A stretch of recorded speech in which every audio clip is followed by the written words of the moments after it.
Dear students, welcome to Radhika community of economics. तो आज हम स्टार्ट करने जा रहे हैं इंटरनेशनल ट्रेड। तो देखिएगा, इंटरनेशनल ट्रेड में जो है सबसे पहले थॉट आया भाई मर्कनिस्ट का। मर्कनिस्ट थॉट। तो मर्कनिस्ट जो इकोनॉमिस्ट थे उनका क्या मानना था भाई। मर्कनिस्ट लोगों का मानना था कि इंटरनेशनल ट्रेड जो होता है वो एक जीरो सम गेम होता है। इंटरनेशनल ट्रेड जो होता है वो जीरो सम गेम होता है। जीरो सम गेम का मतलब क्या है भाई कि एक का प्रॉफिट दूसरे का लॉस। समझ रहे हो भाई। जैसे गेम थ्योरी में करते हैं ना, जीरो सम गेम, पॉजिटिव सम गेम, नेगेटिव सम गेम। तो जीरो सम गेम क्या होता है भाई, एक का प्रॉफिट दूसरे का लॉस। समझ रहे हो। तो ये क्या बोलते हैं, मर्कनिस्ट जो इकोनॉमिस्ट थे उनका मानना था कि अगर आप इंटरनेशनल ट्रेड कर रहे हो तो आप सिर्फ एक्सपोर्ट एक्सपोर्ट करो। समझ रहे हो। दोबारा देखिए, मर्कनिस्ट लोगों का क्या थॉट था भाई कि इंटरनेशनल अगर आपको ट्रेड करना है तो आप सिर्फ एक्सपोर्ट कीजिएगा, क्योंकि ट्रेड जो है वो क्या है, जीरो सम गेम है। और जीरो सम गेम का मतलब क्या था कि एक का प्रॉफिट दूसरे का लॉस, दूसरे का लॉस, एक का प्रॉफिट दूसरे का लॉस। तो इसलिए आपकी कंट्री को केवल और केवल क्या करना चाहिए, सिर्फ और सिर्फ एक्सपोर्ट। समझ रहे हो। फॉर एग्जाम्पल जैसे F list and A Hamilton, ये कुछ इकोनॉमिस्ट के नाम है भाई, जो किसके पक्ष में थे, मर्कलिस्ट थॉट के पक्ष में थे भाई। ये चलिए, इनका क्या मानना था भाई कि एक्सपोर्ट जो है वो जीरो सम गेम है, सॉरी इंटरनेशनल ट्रेड जो है जीरो सम गेम है। इसलिए सिर्फ इकोनॉमी के अंदर क्या करो, सिर्फ एक्सपोर्ट करो। इंपोर्ट को क्या करते थे, ये प्रोटेक्ट करते थे। क्लियर भाई। तो सबसे पहला थॉट आया भाई इंटरनेशनल ट्रेड के अंदर मर्कलिस्ट का। क्लियर भाई। उसके बाद इंटरनेशनल ट्रेड के अंदर आया भाई एडम स्मिथ, क्लासिकल थॉट आया। सेकंड आया भाई, फर्स्ट थॉट तो मर्कलिस्ट का आया भाई, सेकंड थॉट आया भाई एडम स्मिथ का इंटरनेशनल ट्रेड के अंदर, क्लासिकल थॉट। किस नाम से, absolute cost advantage. Absolute advantage bye Adam Smith. तो देखिए भाई, absolute cost advantage bye Adam Smith. तो एडम स्मिथ का क्या मानना था भाई, देखिए अभी हम मर्कलिस्ट थॉट पर क्या है भाई। तो मर्कलिस्ट थॉट के अकॉर्डिंग क्या था भाई कि इंटरनेशनल ट्रेड में क्या करना चाहिए, हमें सिर्फ एक्सपोर्ट एक्सपोर्ट करना चाहिए। एक्सपोर्ट करेंगे तो ही हम बेनिफिट गेन कर सकते हैं इंटरनेशनल ट्रेड से। ये मानना था मर्कलिस्ट लोगों का। लेकिन उसके बाद एडम स्मिथ आया, क्लासिकल थॉट यानी कि एब्सोल्यूट कॉस्ट एडवांटेज लेकर। एडम स्मिथ ने अगर क्या बोला कि एक्सपोर्ट और इंपोर्ट बोथ के थ्रू हम क्या कर सकते हैं, इंटरनेशनल ट्रेड से गेन का मतलब समझते हो ना, अर्न कर सकते हैं। यानी कि चाहे आप एक्सपोर्ट करो या इंपोर्ट करो, बोथ से क्या होगा, हमें इंटरनेशनल ट्रेड में गेन प्राप्त होगा, यानी कि बेनिफिट होगा। ये मानना था एडम स्मिथ का। तो एडम स्मिथ क्या बोलते हैं, एडम स्मिथ बोलता है भाई कि इंटरनेशनल ट्रेड तब पॉसिबल है जब एक देश में कोई वस्तु दूसरे देश की तुलना में सस्ती हो। समझ रहे मैं क्या बोल रहा हूँ। ये बोल रहा है भाई कि मान लो मैं एक एग्जांपल लेके बताता हूँ आपको, देखिएगा। देखो भाई, एक फार्मर है, एक रेंचर है। ठीक है जी, एक फार्मर है, एक रेंचर है। फार्मर जो प्रोडक्शन करता है, यानी कि एक फार्मर वाली कंट्री है, यही मान के चलो भाई। एक फार्मर वाली कंट्री है और एक रेंचर वाली कंट्री है। ठीक है। ये फार्मर की कंट्री है ए, ये रेंचर की कंट्री है बी। क्लियर भाई। तो फार्मर की कंट्री में भी दो चीजों का प्रोडक्शन होता है, किस किस का, वीट, मीट और वीट, मीट वीट। क्लियर। देखते हैं भाई,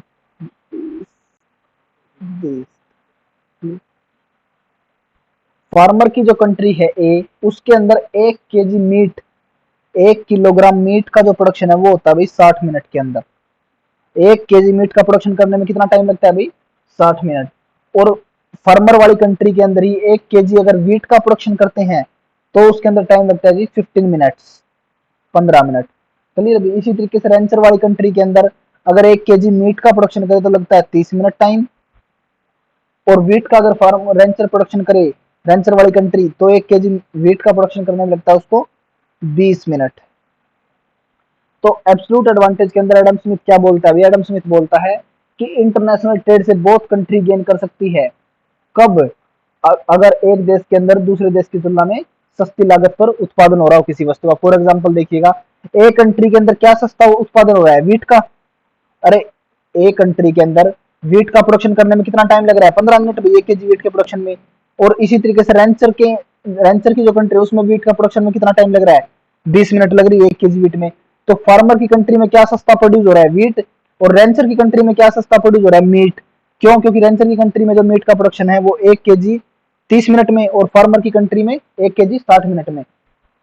तो एडम स्मिथ क्या बोलता है भाई कि फार्मर को जो है ना वीट के प्रोडक्शन के अंदर क्या है, एब्सोल्यूट एडवांटेज। एब्सोल्यूट एडवांटेज का मतलब भी आपको बताऊंगा भाई मैं। देखिए फार्म ये क्या बोलता है एडम स्मिथ कि इस तरीके से फार्मर वाली जो कंट्री है या ए कंट्री है उसको किसके प्रोडक्शन में एब्सोल्यूट एडवांटेज है, वीट के प्रोडक्शन में। एब्सोल्यूट एडवांटेज का मतलब है जो कॉस्ट में कम हो।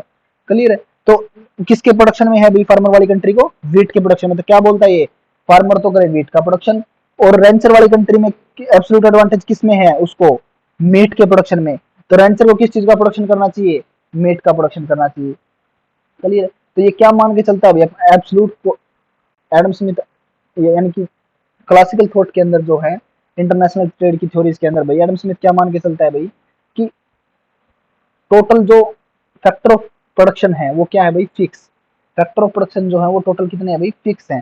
तो यानी कि मैं मान यहाँ पे हमने टाइम में लिया है भाई, तो यानी कि टाइम जो है वो फिक्स है। तो मैं टाइम फिक्स मान के चल लेता हूँ, ये मान लो 8 घंटे, 8 आवर्स।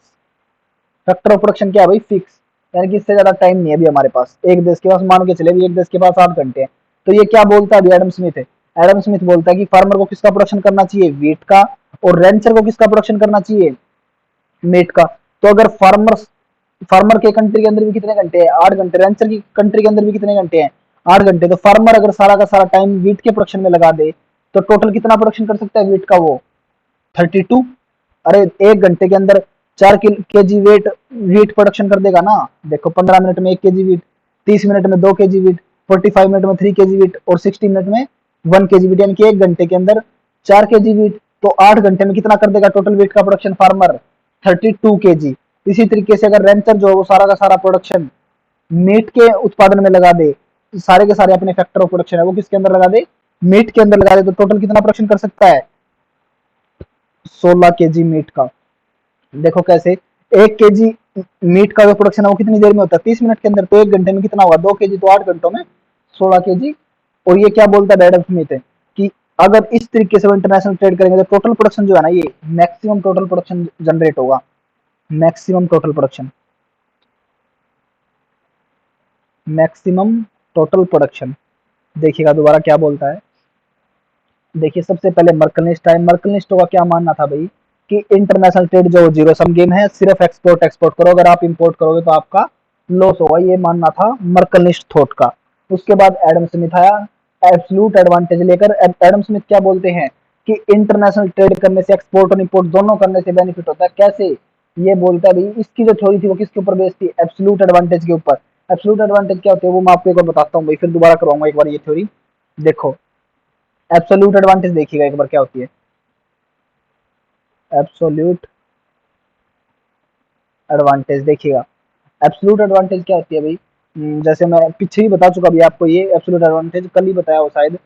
तो देखिएगा एब्सोल्यूट एडवांटेज क्या होती है, एक के मॉडल में आपको बताया था भी इसके बारे में। देखिए एब्सोल्यूट एडवांटेज क्या होती है, जैसे कि मैं मान लो कोई एक व्यक्ति है, ये पर्सन, वो 1 केजी कोयले के अंदर 10 केजी पानी गर्म करता है भाई। 1 केजी कोयले में कितना पानी गर्म करता है भाई, 10 किलोग्राम। इसी तरीके से एक बी पर्सन है, वो सेम कोयले से मान लो 500 ग्राम कोयले से कितना पानी गर्म कर देता है, 10 किलोग्राम। तो यहाँ पर बी पर्सन की एब्सोल्यूट एडवांटेज है किसके अंदर, पानी को गर्म करने में, या आप बोल सकते हो कोयले के यूज में। समझ रहे हो मैं क्या बोल रहा हूँ। देखिए एक व्यक्ति है, ए पर्सन, वो 1 केजी कोयले से 10 केजी पानी गर्म कर पाता है, लेकिन बी पर्सन जो वो सेम कोयले से 500 ग्राम कोयले से 10 केजी पानी गर्म कर देता है। तो बी पर्सन जो है वो, उसकी एब्सोल्यूट एडवांटेज है किसके अंदर, पानी को गर्म करने में। एब्सोल्यूट एडवांटेज का मतलब होता है जो साफ दिखाई दे इनपुट के अंदर। एब्सोल्यूट एडवांटेज क्या होती है भाई, जो साफ दिखाई दे किसके अंदर, इनपुट के अंदर, उसको हम बोलते हैं एब्सोल्यूट एडवांटेज। अब देखिएगा दोबारा से मैं करवा रहा हूँ एक बार थ्योरी को। तो एडम स्मिथ क्या बोलते हैं, इंटरनेशनल ट्रेड से बहुत कंट्री गेन कर सकती है, एक्सपोर्टर भी और इंपोर्टर भी। कब, अगर एक देश के अंदर तो कोई एक चीज सस्ती है, दूसरे देश के अंदर कोई दूसरी चीज सस्ती हो। फॉर एग्जाम्पल हमने एग्जाम्पल लेके चले हैं कि एक फार्मर वाली कंट्री, एक रेंचर वाली कंट्री। तो फार्मर वाली कंट्री के अंदर क्या है, 1 केजी वीट का प्रोडक्शन 60 मिनट में, सॉरी 1 केजी मीट का प्रोडक्शन 60 मिनट में, और 1 kg वीट का प्रोडक्शन 15 मिनट में हो रहा है। Total factor of production fix है भाई, यानी कि 8 घंटे, 8 घंटे फिक्स है। तो अगर फार्मर जो है वो सारा का सारा प्रोडक्शन वीट के अंदर लगा दे तो टोटल 32 kg वीट प्रोडक्शन कर सकता है, और रैंचर जो सारे के सारे घंटे किसके अंदर लगा दे, मीट के अंदर लगा दे, टोटल प्रोडक्शन 16 kg कर सकता है वो। क्लियर है? ये जो प्रोडक्शन है वो मैक्सिमम है, चाहे आप कैसे भी प्रोडक्शन करके देखो। इसका मतलब क्या है वो देख समझिएगा, मैक्सिमम प्रोडक्शन का मतलब क्या है। ये बोलता है भैया अगर इस तरीके से इंटरनेशनल ट्रेड करें तो इकोनॉमी या पूरे वर्ल्ड के अंदर जो है टोटल प्रोडक्शन वो मैक्सिमम हो गया। कैसे मैक्सिमम हो गया? अगर देखिए फार्मर, अगर देखो ये इंटरनेशनल ट्रेड ना करते तो फार्मर क्या करता, फार्मर देखिए एक उस फार्मर वाली कंट्री को मीट भी चाहिए और वीट भी चाहिए, बहुत चाहिए। तो अगर वो मीट का प्रोडक्शन करता तो 60 मिनट में कितनी मीट कर सकता था? सिर्फ 1 kg, 1 kg। जबकि रैंचर जो वो 30 मिनट में 1 kg कर देता है। तो कहने का मतलब ये है, मैक्सिमम टोटल प्रोडक्शन का मतलब ये है कि अगर वो इस तरीके से प्रोडक्शन करें कि फार्मर तो सारा का सारा टाइम किसके ऊपर लगाए, वीट के ऊपर, और रैंचर सारा का सारा टाइम लगाए मीट के ऊपर, तो जो टोटल प्रोडक्शन है वो मैक्सिमम होगा। समझ रहे क्या बोल रहा हूँ? तो टोटल प्रोडक्शन जो है वो क्या होगा, मैक्सिमम होगा। क्लियर है भाई? तो ये थी भाई एब्सोल्यूट कॉस्ट एडवांटेज किसकी, एडम स्मिथ की। अब इसके बाद आया भाई कंपैरेटिव कॉस्ट एडवांटेज लेकर डेविड रिकार्डो। ये भी क्लासिकल थॉट है भाई डेविड रिकार्डो का,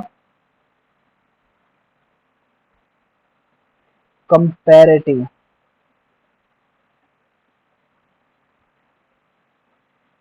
cost advantage by David Ricardo.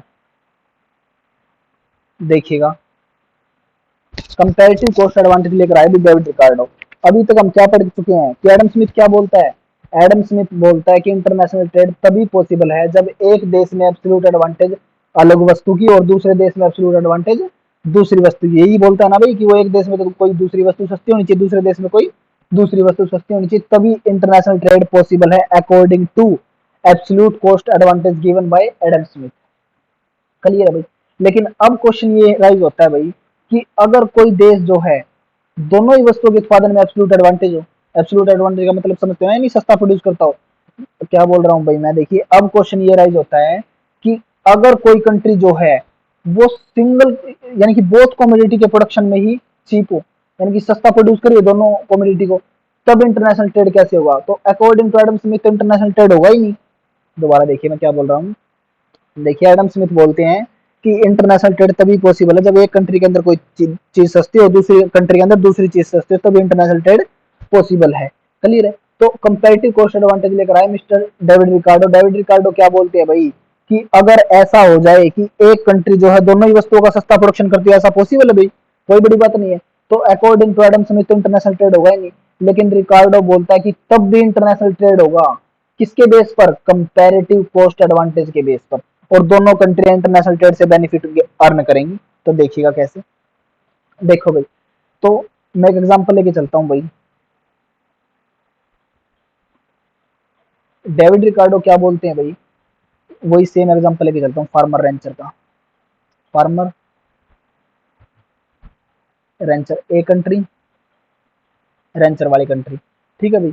तो यहाँ पे है भाई वेट, यहाँ पर है मेट। देखिएगा फार्मर वाली कंट्री के अंदर वीट का प्रोडक्शन होता है, 1 kg वीट का प्रोडक्शन 15 मिनट में लिया था भाई, 15 मिनट। और मीट का प्रोडक्शन करता है भाई फार्मर मान लो 60 मिनट में।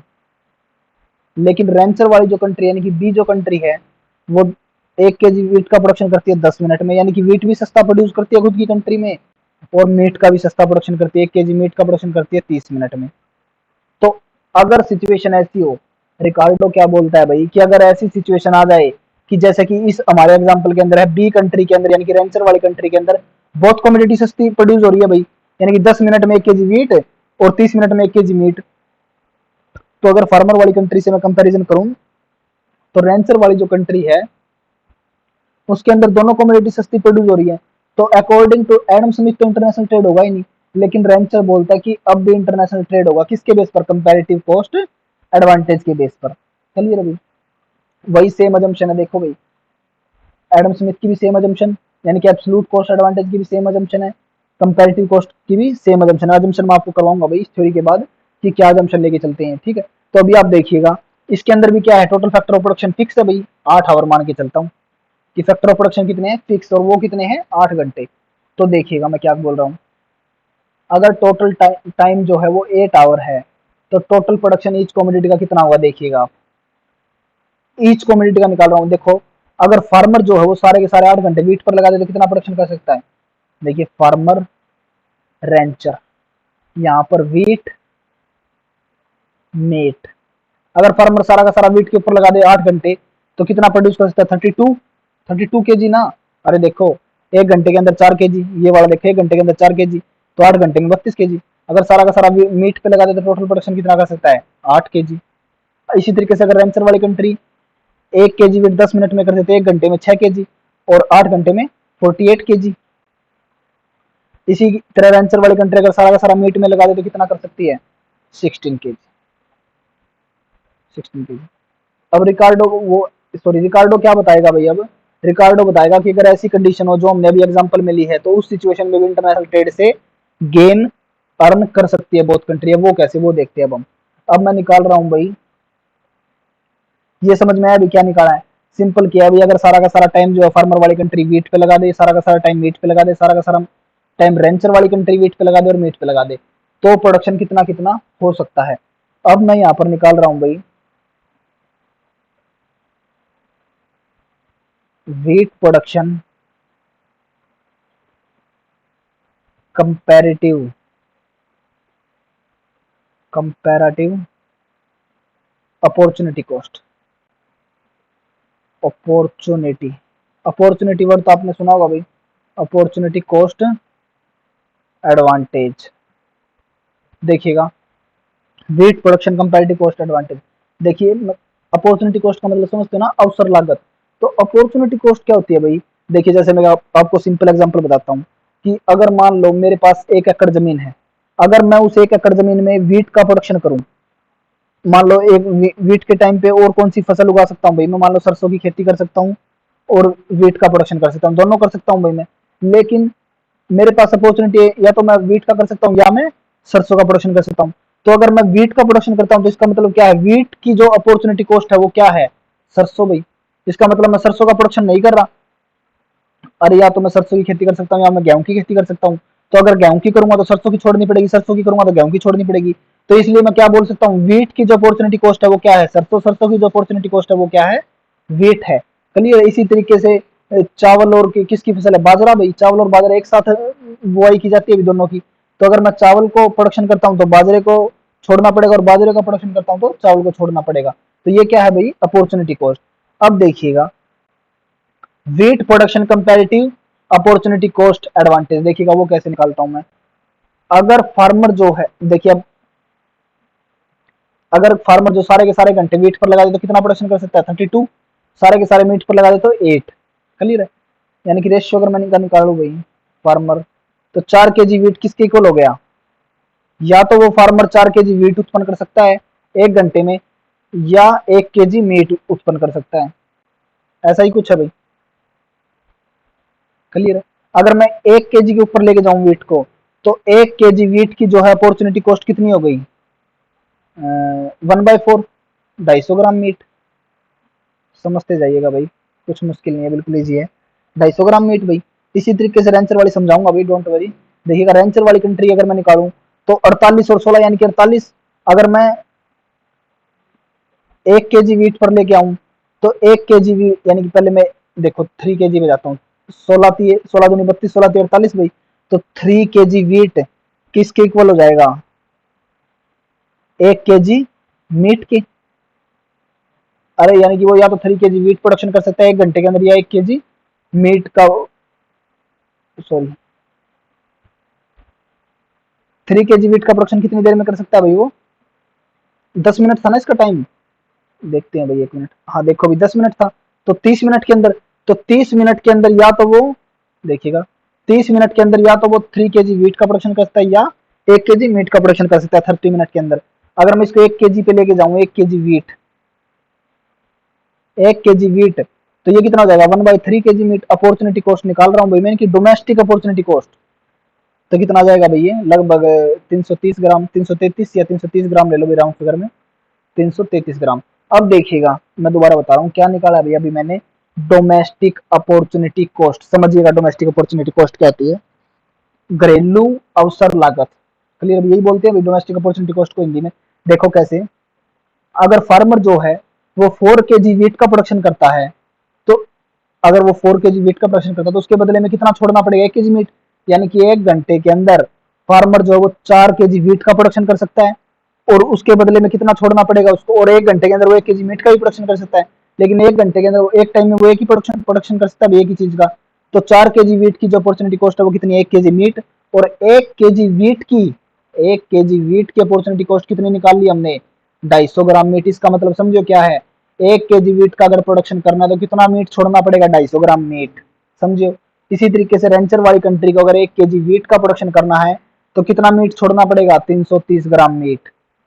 अरे समझे या नहीं, या पजल हो गए, दोबारा देखिएगा भाई, दोबारा देखो, दोबारा करवाता हूँ एक बार, उसके बाद आगे चलेंगे। देखो, कंपैरेटिव कॉस्ट एडवांटेज लेकर आए भाई डेविड रिकार्डो। एडम स्मिथ बोलते हैं कि इंटरनेशनल ट्रेड तभी पॉसिबल है जब एक कंट्री के अंदर कोई चीज सस्ती है, दूसरी कंट्री के अंदर दूसरी चीज सस्ती है, तभी इंटरनेशनल ट्रेड से गेन कर सकते हैं भाई वो। लेकिन कंपैरेटिव कॉस्ट एडवांटेज लेकर डेविड रिकार्डो आ जाते हैं और वो बोलते हैं कि अगर ऐसी सिचुएशन हो जो हमने हमारे एग्जांपल के अंदर ले रखी है कि एक कंट्री के अंदर दोनों ही चीजों का प्रोडक्शन सस्ता हो रहा हो, तो according to Adam Smith international trade होगा ही नहीं। समझ रहे हो। लेकिन डेविड रिकार्डो बोलते हैं कि अब भी इंटरनेशनल ट्रेड होगा, और इंटरनेशनल ट्रेड से बेनिफिट भी होगा। किसके बेस पर, कंपैरेटिव कॉस्ट एडवांटेज के बेस पर। खाली कंपैरेटिव का मतलब समझे ना, कंपैरिजन करना, तो आगे हम करेंगे भी कंपैरिजन। तो उसके बाद वो क्या बोलता है भाई, कि अगर फार्मर सारा का सारा वीट का प्रोडक्शन कर देते इतना, मीट का कर देते इतना, रेंचर कर देते इतना, फार्मर कर देते इतना, सॉरी रेंचर मीट का कर देते इतना। उसके बाद हमने निकाला भाई वीट के प्रोडक्शन में कंपैरेटिव अपॉर्चुनिटी कॉस्ट एडवांटेज। तो देखिएगा, फार्मर अगर वीट का प्रोडक्शन कर, तो वीट की जो अपॉर्चुनिटी कॉस्ट है फार्मर की कंट्री में, डोमेस्टिक अपॉर्चुनिटी कॉस्ट का रेशियो है भैया। अरे ये जो है वो डोमेस्टिक अपॉर्चुनिटी कॉस्ट का रेशियो है, घरेलू अनुपात इनका। तो घरेलू अनुपात क्या है, 1 kg वीट के बदले कितना छोड़ना पड़ेगा, 250 ग्राम मीट। या तो वो 250 ग्राम मीट का प्रोडक्शन कर सकता है, या उसके बदले 1 kg वीट का प्रोडक्शन कर सकता है भाई। यही है भाई अभी तक। उसके बाद रेंचर को देखिए, रेंचर वाली कंट्री के अंदर 1 kg वीट की जो अपॉर्चुनिटी कॉस्ट है वो है 330 ग्राम मीट। क्लियर है भाई। अब उसके बाद देखिएगा, इसी तरीके से मैं ये अभी किसका निकाला मैंने, वीट का, वीट का निकाला ना अभी कंपैरेटिव अपॉर्चुनिटी कॉस्ट। अब मैं मीट की निकाल रहा हूँ भाई, देखिएगा मीट की निकालता हूँ भाई। मीट की अपॉर्चुनिटी कॉस्ट देखिएगा, अगर फार्मर वाली कंट्री के अंदर क्या था, 1 kg मीट किसके इक्वल है भाई, 4 kg वीट के। अरे दिखाऊंगा भाई आपको, देखो एक बार देख ही लो भाई। फार्मर वाली कंट्री के अंदर क्या है, देखो इसको अगर मैं कट कहूँ, 8 × 8 8 चौक 32, ऐसा ही कुछ होता है। तो 4:1 आ गया, तो इसका मतलब क्या है, 1 kg वीट के बदले में कितना प्रोड्यूस कर सकता है, 4 kg वीट प्रोड्यूस कर सकता है। तो ये देखिएगा 1 kg, 1 मिनट भाई, 1 kg मीट के जो अपॉर्चुनिटी कॉस्ट है वो कितनी है, 4 kg वीट। इसी तरीके से रेंचर वाली कंट्री के अंदर 1 kg मीट की जो अपॉर्चुनिटी कॉस्ट है वो कितनी है, 3 kg वेट। ठीक है भाई, देखिएगा। अब देखो भाई, ये देखिएगा, ये ऊपर वाली तो किसकी है, वीट की। ये तो किसकी है भाई, वीट की opportunity cost, domestic opportunity cost. तो अब आप मुझे एक बात बताइए, कौन सी कंट्री के अंदर क्या सस्ता पड़ रहा है, देखो भी कैसे। अब मैं कर रहा हूँ भाई कंपैरेटिव कर रहा हूँ, कंपैरेटिव अपॉर्चुनिटी कॉस्ट कैसे निकालते हैं वो देखिएगा। जो इस थ्योरी का नाम है भाई, इंटरनेशनल ट्रेड की थ्योरी सेकंड कर रहे हैं भी हम, comparative cost advantage theory given by David Ricardo. Clear, तो देखिएगा, तो David Ricardo, sorry third theory भाई, पहले मर्कलिस्ट लोग आए, फिर एडम स्मिथ आया, और फिर अपॉर्चुनिटी कॉस्ट थ्योरी लेकर रिकार्डो आए। तो देखिएगा रिकार्डो क्या बोलते हैं भाई, देखो, अगर फार्मर जो है 1 kg वीट का प्रोडक्शन करे तो कितना मीट छोड़ना पड़ेगा, 250 ग्राम मीट। लेकिन अगर रेंचर 1 kg वीट का प्रोडक्शन करे तो कितना छोड़ना पड़ेगा मीट, 330 ग्राम मीट छोड़ना पड़ेगा। तो वीट का प्रोडक्शन करना किसको सस्ता पड़ रहा है, फार्मर को। क्योंकि फार्मर अगर वीट का प्रोडक्शन करना कर रहा है तो कितना छोड़ना पड़ रहा है सिर्फ उसको, सिर्फ कितना छोड़ेगा, सिर्फ 250 ग्राम। तो इसलिए फार्मर वाली कंट्री को क्या प्रोड्यूस करना चाहिए, वेट का प्रोड्यूस करना चाहिए अकॉर्डिंग टू रिकार्डो। बताऊंगा अभी इनको गेन कैसे होगा वो सब बताऊंगा, तो भी आप देखते जाइए। तो फार्मर वाली जो कंट्री है उसको किसका प्रोडक्शन करना चाहिए, वीट का प्रोडक्शन। इसी तरीके से मीट के प्रोडक्शन देखिएगा, अगर फार्मर 1 kg मीट का प्रोडक्शन करता है तो उसके बदले में कितना छोड़ना पड़ेगा, 4 kg वीट। लेकिन अगर रेंचर 1 kg मीट का प्रोडक्शन कर रहा है तो उसको कितना छोड़ना पड़ेगा, 3 kg सिर्फ। तो मीट का प्रोडक्शन किसको सस्ता पड़ रहा है, रेंचर को। अरे समझ रहे हो ना मैं क्या बोल रहा हूँ। तो रेंचर को क्या पड़ रहा है अभी सस्ता, मीट का प्रोडक्शन। तो रेंचर वाली कंट्री को किसका प्रोडक्शन करना चाहिए, मीट का प्रोडक्शन। क्लियर है भाई। तो यानी कि इसका मतलब क्या हुआ भाई, कि फार्मर वाली कंट्री की जो lower opportunity, sorry lower comparative cost, lower comparative opportunity cost, देखिए मैं यहाँ पर लिख देता हूँ भाई, फार्मर की जो कंट्री है, यानी कि फार्मर की कंट्री ये थी भाई, फार्मर की जो कंट्री है उसको comparative lower comparative opportunity opportunity cost किसके अंदर है, वेट के अंदर। समझ रहे हो भाई, फार्मर यानी कि एक कंट्री को लोअर अपॉर्चुनिटी कॉस्ट किसके अंदर है भाई, वेट के अंदर। और इसी तरीके से रेंचर को जो लोअर अपॉर्चुनिटी कॉस्ट है वो किसके अंदर आ रही है, मीट के अंदर। अरे समझो ना आप लोअर अपॉर्चुनिटी कॉस्ट का मतलब, कि देखिए डोमेस्टिक रेशियो निकालना है सबसे पहले। डोमेस्टिक रेशियो निकाला भाई, तो डोमेस्टिक रेशियो के अंदर अपॉर्चुनिटी कॉस्ट देखी व्यवसाय लागत, कि अगर फार्मर 4 kg वीट छोड़े तो 1 kg मीट देना पड़ेगा उसके बदले। अगर यहाँ पे देखिएगा, ये देखो 4 kg वीट अगर 4 kg वीट अगर छोड़े तो उसके बदले 1 kg मीट, यानी कि 4 kg वीट की अपॉर्चुनिटी कॉस्ट 1 kg मीट। अगर मैं 1 kg पर लेके आऊँ उसको तो 1 kg वीट की अपॉर्चुनिटी कॉस्ट 250 ग्राम मीट। इसी तरीके से रेंचर वाला निकाला भी 1 kg वीट की अपॉर्चुनिटी कॉस्ट 330 ग्राम मीट। क्लियर है भाई। अब देखिए ये बताता है भाई कि इंटरनेशनल ट्रेड से दोनों को प्रॉफिट कैसे होगा, बताता हूँ भाई। देखिए आप आपको फिर आपको सारी थ्योरी क्लियर हो जाएगी, देखिएगा। अब क्वेश्चन ये है भाई, अब क्वेश्चन क्या है भाई हमारा, कि ऐसा अगर वो करते हैं कि फार्मर तो वीट का प्रोडक्शन कर ले और रेंचर मीट का प्रोडक्शन कर ले, तो इन दोनों को प्रॉफिट कैसे हुआ इंटरनेशनल ट्रेड से, वो देखते हैं भाई अब हम, कि इन दोनों को इंटरनेशनल ट्रेड से अब बेनिफिट कैसे होगा। देखिएगा, देखो मैं, किसान की जो यानी कि फार्मर की जो है 1 kg वीट की डोमेस्टिक अपॉर्चुनिटी कॉस्ट कितनी है भाई, 250 ग्राम मीट। क्लियर, क्लियर ना, घरेलू अनुपात है भाई इनका, ये डोमेस्टिक अनुपात है भाई, डोमेस्टिक रेशियो। और इसी तरीके से रेंचर की अगर मैं बात करूं, तो रेंचर की जो 1 kg वीट की डोमेस्टिक रेशियो है वो कितना है, 330 ग्राम। देख लीजिएगा एक बार ऊपर आप, यही है ना, देखो दिस 1 kg वीट का 250 ग्राम डोमेस्टिक रेशियो भी इनका, ये 1 kg मीट का 330 ग्राम। अब देखिएगा, आफ्टर कंपेरेटिव कॉस्ट एडवांटेज का यूज कर हमें क्या पता लग गया, कि फार्मर वाली कंट्री को किसका प्रोडक्शन करना चाहिए। देखो ये तो है फार्मर वाली कंट्री, ये है रेंचर वाली कंट्री। तो फार्मर वाली कंट्री को किसका प्रोडक्शन करना चाहिए था, वीट का, और रेंचर वाली कंट्री को मीट का। ये हुआ था ना अभी डिसाइड। अब क्वेश्चन ये है कि भाई अगर वो ऐसा कर ले भाई प्रोडक्शन, फार्मर ने कर लिया सारे के सारे वीट का प्रोडक्शन, रेंचर ने कर लिया सारे के सारे मीट का प्रोडक्शन, अब इंटरनेशनल ट्रेड से दोनों को बेनिफिट कैसे होगा वो देखिएगा, समझिएगा बिल्कुल ध्यान से।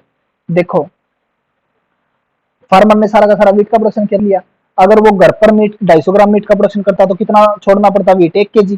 क्लियर है। अब इंटरनेशनल देखिए, अब रेंचर क्या करेगा भाई, रेंचर अगर इसको 250 ग्राम वीट दे दे, सॉरी मीट दे दे भाई, रेंचर वाली जो कंट्री है यानी कि बी, रेंचर जो इसको 250 ग्राम मीट दे दे तो बदले में 1 kg वीट ले सकता है। अरे 1 kg वीट ले सकता है, क्यों, क्योंकि अगर ये डोमेस्टिकली प्रोड्यूस करता भी फार्मर तो 250 ग्राम मीट के बदले 1 kg वीट ले सकता था। लेकिन ऐसा करने से सिर्फ और सिर्फ किसको बेनिफिट होगा, रेंचर को बेनिफिट होगा। दोबारा देखो भाई, दोबारा देखिएगा, अगर रेंचर जो है, अगर ऐसा पॉसिबल हो जाए कि फार्मर किसका प्रोडक्शन कर ले, वीट का, और रेंचर किसका प्रोडक्शन कर ले, मीट का, तो इंटरनेशनल ट्रेड से बेनिफिट कैसे होगा वो देखिएगा। अगर रेंचर इसको 250 ग्राम मीट दे दे फार्मर को, क्लियर है, तो कितना मीट ले लेगा बदले में, 1 kg। तो इससे तो सिर्फ रेंचर रेंचर को फायदा, क्यों, क्योंकि रेंचर अगर डोमेस्टिकली 1 kg वीट का प्रोडक्शन करता तो कितना मीट छोड़ना पड़ता, 330 ग्राम। लेकिन इंटरनेशनल ट्रेड से सिर्फ 250 ग्राम दिया और बदले में कितना ले लिया, 1 किलोग्राम वीट ले लिया। तो इससे सिर्फ किसको बेनिफिट, रेंचर को, फार्मर को कोई बेनिफिट नहीं है। तो फार्मर इंटरनेशनल ट्रेड नहीं करेगा, क्यों, क्योंकि फार्मर को कोई बेनिफिट नहीं है इससे। तो इंटरनेशनल ट्रेड कब पॉसिबल है, जब बोथ को बेनिफिट हो। तो अब क्या करेगा रेंचर, 250 ग्राम से ज्यादा देना पड़ेगा भी रेंचर को। तो मैं मान लेता हूँ भाई, देखिए ये किसके ऊपर डिपेंड करता है कि इंटरनेशनल ट्रेड जो है वो कहां पर डिसाइड होगा, वो हम आगे करेंगे भी चलकर, कि इंटरनेशनल ट्रेड से किस कंट्री को कितना बेनिफिट होगा और इंटरनेशनल टर्म्स ऑफ ट्रेड है वो कहां पर डिसाइड होती है, वो आगे चलकर हम डिटेल में करेंगे। अभी सिर्फ आप इतना देखिए कि इंटरनेशनल ट्रेड तभी पॉसिबल है जब भाई 250 ग्राम से फालतू मिले, किसको, फार्मर को। अरे 250 ग्राम अगर मीट लेना होता तो वो खुद की डोमेस्टिक कंट्री के अंदर 1 kg मीट छोड़कर ले सकता था। समझ रहे हो ना, अरे 1 kg मीट का प्रोडक्शन कम करता और 250 ग्राम मीट का प्रोडक्शन कर लेता, फिर इंटरनेशनल ट्रेड का क्या फायदा इसको। तो इंटरनेशनल ट्रेड तभी पॉसिबल होगा, फार्मर तभी करेगा इंटरनेशनल ट्रेड जब इसको 250 ग्राम मीट से ज्यादा मिले तो मैं मान लेता हूँ कि फार्म ये रेंचर जो 300 ग्राम मीट देता है इस पे 1 केजी मीट के बदले। तो 300 ग्राम मीट दे दिया भाई, 300 ग्राम मीट के बदले फार्मर को कितना मीट देना है, 1 केजी मीट देना है भाई। टर्म्स ऑफ ट्रेड यहाँ पर डिसाइड होगी मान लो। तो अब इससे बेनिफिट देखो दोनों को कैसे हो गया। फार्मर ने कितना मीट छोड़ा, 1 किलोग्राम मीट छोड़ा भाई, बदले में 300 ग्राम मीट मिल गया। जबकि डोमेस्टिकली 1 किलोग्राम मीट छोड़ता तो कितना मिलता है, 250 ग्राम। तो कितना बेनिफिट हो गया फार्मर को, 50 ग्राम का। इसी तरीके से रेंचर को देखिए, रेंचर अगर डोमेस्टिकली 1 केजी मीट का प्रोडक्शन करता तो कितना छोड़ना पड़ता मीट, 330 ग्राम।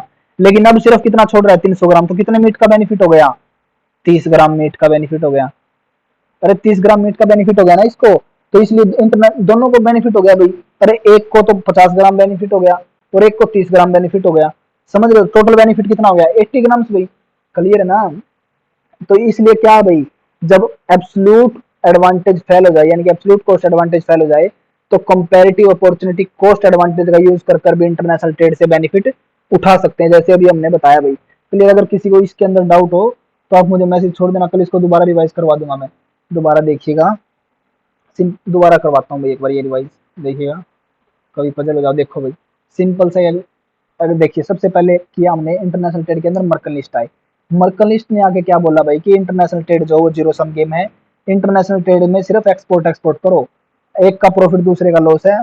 तो अगर आप इंपोर्ट करोगे तो आपके खुद का लॉस होगा। ऐसा थॉट था किसका, मर्कल लिस्ट इकोनॉमिस्ट का। क्लियर है जी। उसके बाद एडम स्मिथ आते हैं एब्सोल्यूट कॉस्ट एडवांटेज लेकर, क्या बोलते हैं, क्लासिकल है भाई ये दोनों थ्योरी अभी तक जो हमने किया है ना, वो एडम स्मिथ और रिकार्डो की दोनों क्या क्लासिकल थॉट है। तो एडम स्मिथ क्या बोलता है भाई, एडम स्मिथ बोलता है कि इंटरनेशनल ट्रेड से बेनिफिट एक्सपोर्टर भी कर सकता है और इंपोर्टर, बोथ कंट्रीज को हो सकता है। किसके बेस पर, एब्सोल्यूट कॉस्ट एडवांटेज के बेस पर। कैसे, एडम स्मिथ बोलता है कि अगर एक कंट्री के अंदर मान लो वीट सस्ता, जैसे हमारे एग्जांपल के लिया, अब देखो मैं ऊपर दिखाई देता हूँ आपको, जैसे हमने एग्जांपल में लिया ना कि फार्मर की कंट्री के अंदर तो क्या सस्ता है, फार्मर की कंट्री के अंदर तो वीट सस्ता है, और रेंचर की कंट्री के अंदर मीट सस्ता है। तो फार्मर तो वीट का प्रोडक्शन करे और रेंचर मीट का प्रोडक्शन करे। तो इससे जो टोटल प्रोडक्शन इकोनॉमी के अंदर वो मैक्सिमम होगा। समझ रहे हो ना, मैक्सिमम प्रोडक्शन होगा। आपस में वो एक्सपोर्ट इंपोर्ट करके बहुत कंट्री क्या उठा सकती है, बेनिफिट उठा सकती है। लेकिन उसके बाद डेविड रिकार्डो आया और बोला कि अगर कोई ऐसा हो जाए भाई, आजकल ऐसी सिचुएशन है भाई बिल्कुल, कि एक कंट्री के अंदर दोनों ही सस्ते प्रोड्यूस हो रहे हो, तो उस सिचुएशन में according to Adam Smith international trade होगा ही नहीं। लेकिन डेविड रिकार्डो बोलता है कि अब भी इंटरनेशनल ट्रेड होगा, किसके बेस पर, कंपैरेटिव कॉस्ट एडवांटेज के बेस पर इंटरनेशनल ट्रेड अब भी पॉसिबल है। तब हमने क्या निकाला, इनकी डोमेस्टिक अपॉर्चुनिटी कॉस्ट का रेशियो निकाला। डोमेस्टिक अपॉर्चुनिटी कॉस्ट का रेशियो निकालने के बाद हमने क्या किया भाई, इंटरनेशनल ट्रेड से देखा भी कि कैसे बेनिफिट होगा। तो कैसे बेनिफिट हुआ देखो, दोबारा बता रहा हूँ कि देखो इनका डोमेस्टिक लिख लिया भाई हमने पहले। देखिए ये इनका डोमेस्टिक था, क्लियर है डोमेस्टिक, सॉरी ये रहा भाई, एक मिनट। देखो ये इसका डोमेस्टिक था भाई, कि डोमेस्टिकली 1 केजी वीट के बदले कितना छोड़ना पड़ता, 250 ग्राम मीट, और रेंचर को 1 केजी वीट के बदले 330 ग्राम मीट। इंटरनेशनल ट्रेड के बाद क्या हो गया, रेंचर तो मीट का प्रोडक्शन कर रहा है, फार्मर वीट का प्रोडक्शन कर रहा है। तो रेंचर क्या करता है, 300 ग्राम मीट दे देता है इसको, और बदले में क्या ले लेता है, 1 केजी वीट ले लेता है। और फार्मर भी खुशी खुशी देगा भाई, क्यों, क्योंकि अगर डोमेस्टिकली वो 1 केजी वीट छोड़ता है तो उसको बदले में कितना मिलता है, सिर्फ 250 ग्राम। लेकिन अब कितना मिल रहा है, 50 ग्राम एक्स्ट्रा, यानी कि 300 ग्राम। तो फार्मर को भी बेनिफिट और रेंचर को कितना, कैसे बेनिफिट हुआ, अगर डोमेस्टिकली वो 1 केजी वीट का प्रोडक्शन करता तो कितना छोड़ना पड़ता मीट, 330 ग्राम। लेकिन अब कितना छोड़ रहा है, सिर्फ 300 ग्राम। तो कितना बेनिफिट हो गया, 30 ग्राम का। तो इससे क्या होगा, बहुत कंट्री को बेनिफिट हो गया भाई।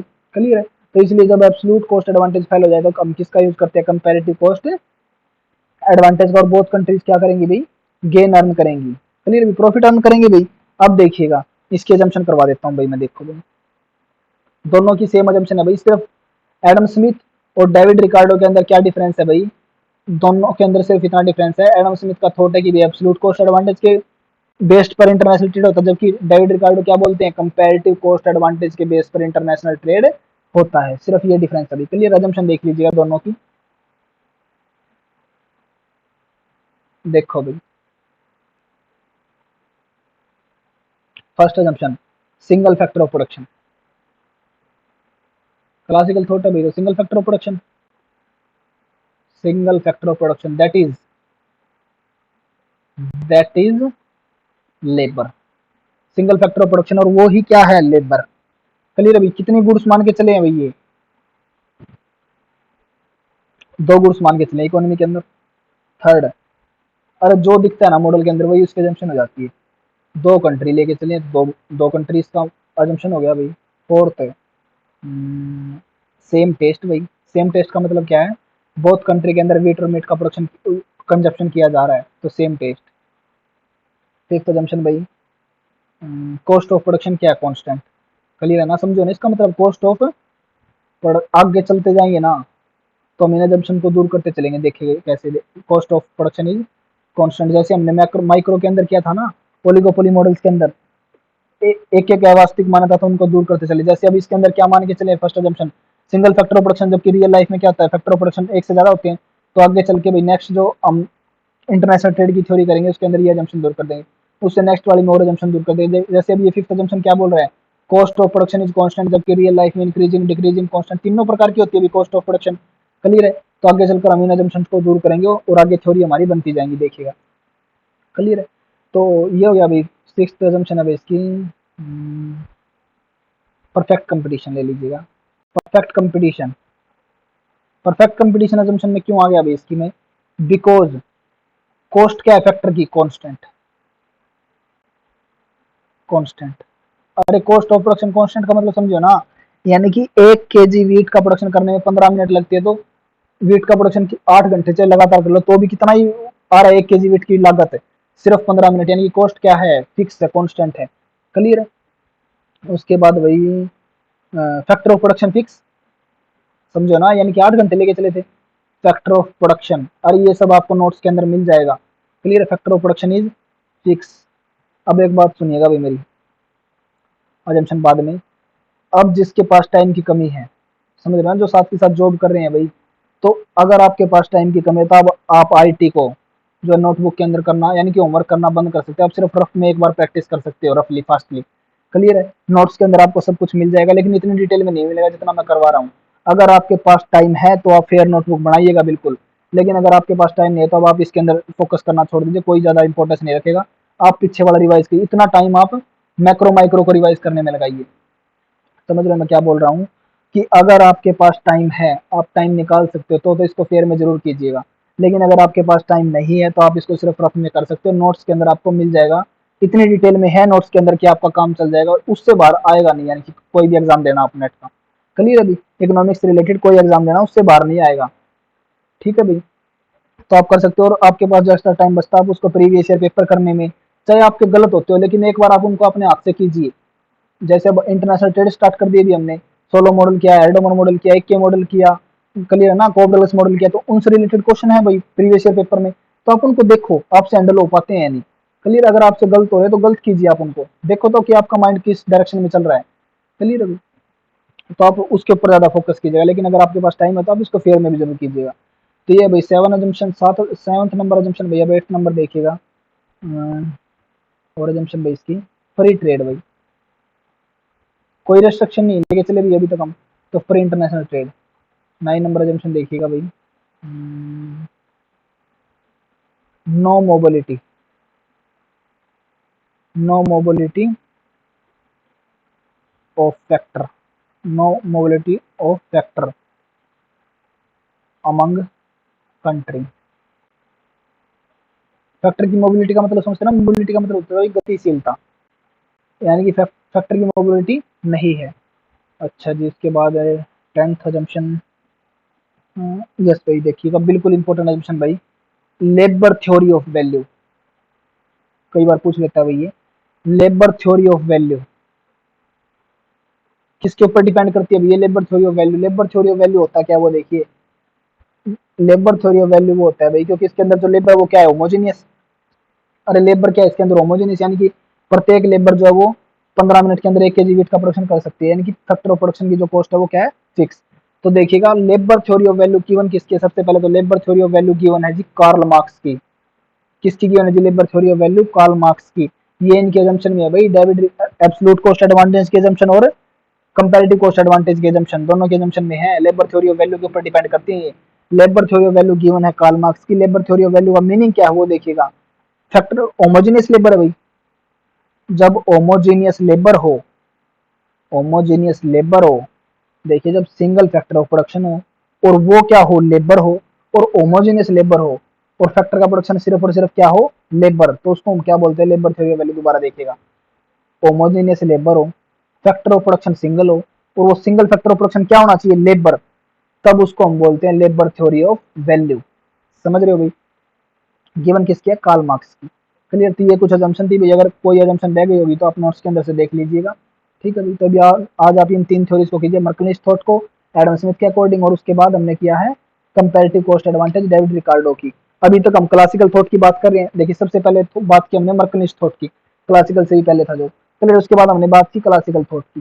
क्लियर, कल मैं बात करूंगा अभी आपसे न्यू क्लासिकल थॉट की। न्यू क्लासिकल थॉट किसकी है, बर्लर की आएगी भी अपॉर्चुनिटी कॉस्ट थ्योरी। बर्लर की अपॉर्चुनिटी कॉस्ट थ्योरी के बाद हम करेंगे भी modern theory, modern theory of international trade. दोबारा देखिएगा, फर्स्ट हमने किया है मर्कलिस थॉट, उसके बाद हमने किया क्लासिकल थॉट एडम स्मिथ और रिकार्डो का। थर्ड नंबर पे मैं करूंगा न्यू क्लासिकल थॉट एबर्लर की opportunity cost theory. Fourth number पर हम करेंगे एक्सर ओलिन का, या एचओ थ्योरम भी बोलते हैं इसको, फैक्टर एंडोमेंट थ्योरम भी बोलते हैं, modern theory of international trade भी बोलते हैं। क्लियर, कल वो करेंगे भाई, कल तो हम, तो इसके बाद कल हम उन दो थ्योरी का डिस्कस करेंगे। क्लियर, तो आज आप इतना कीजिए भाई, थैंक यू।